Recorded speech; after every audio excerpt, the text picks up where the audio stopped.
միանշանակ կհայտնեմ։ Շնորհակալություն Ռադիո Ավրորա, պատրաստի օրագիր նյուսը Հասմիկ։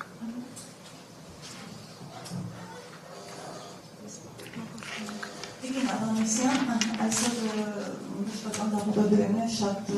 անհուսալի է, կարելի է ասել, որովհետև քիչ չեն դեպքերը, երբ հետազոտության արդյունքները չեն համապատասխանում հետևանքների հետ, եւ մեծ ահազանգեր երբեմն դիմում են, ես ուզում եմ հասկանալ, որ կառույցն է զբաղվում հատկապես մասնավոր դահուկագրյալների որակի վերահսկման,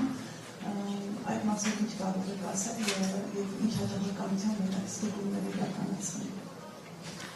Նախ նորից ես կխնդրեի նման գնահատականներ չտալ, ինչ է նշանակում անհուսալի են։ Կխնդրեմ այսօր էլ շրջեք լաբորատոր կարողություններին ծանոթացեք։ Քիչ չեն դեպքերը։ Չէ, ներողություն, քիչ չեն դեպքերը եւ անհուսալի են, դրանք լրիվ տրամագծորեն իրար, այսպես տարբեր տեղերում գտնվող գնահատականներ են։ Ես իմ խոսքում նշեցի, որ մենք նախորդ տարի իրականացրել ենք գնահատում լաբորատոր ուրեմն կենտրոնների։ Բոլոր տեղերում մատնանշել ենք, թե որակի կառավարման ինչ բաց թողումներ կան, ինչ պիտի արվի, կենտրոնները դրանք լրացրել է եւ այս process-ը շարունակական է։ Այո, մենք ունենք խնդիր, որ ունիֆիկացված չեն լաբորատոր հետազոտությունների արդյունքները,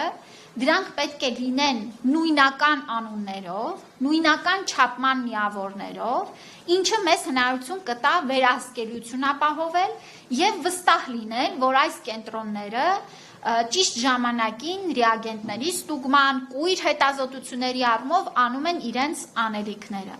Եվ իհարկե տվյալների թվայնացումն ու ամբողջականացումն է։ Մենք այս ճանապարհը ընթանալով պիտի ունենանք հնարավորություն տեսնելու, որ մի քանի լաբորատոր տեղերում արված հետազոտության արդյունքները ինչու են իրարից տարբերվում, արդյոք կարող էին տարբերվել, որտեղ սա էլ է պետք է հասկանալ, որ կան հետազոտություններ, որոնք շատ կախված են անձի ուրեմն տվյալ ժամից փոփոխական են եւ կարող են լինել փոփոխական, բայց կան, որ պիտի փոփոխական չլինեն։ Աշխատանքներ տարվում են այս ունիֆիկացման մասով եւ նաեւ լաբորատոր փակ համակարգերի տարածումը մեր պետական բժշկական կենտրոններում, մասնավորներում նաեւ հանգեցնում է, որ դրանք շատ ավելի հստակ ու ճշգրիտ են լինում։ Ինչքան համակարգերը թվայնացված են, փակ են, այսինքն մարդու գործոնը դուրս է գալիս, այնքան այս տվյալները շատ ավելի ճշգրիտ են։ Շնորհակալություն Տիկին նախարար, այսքան էին գրանցված հարցերը, առաջարկում։ Բայց եթե լրացուցիչ ունեք հարցեր, եւս մեկ բանով թույլ տանք։ Տիկին նախարար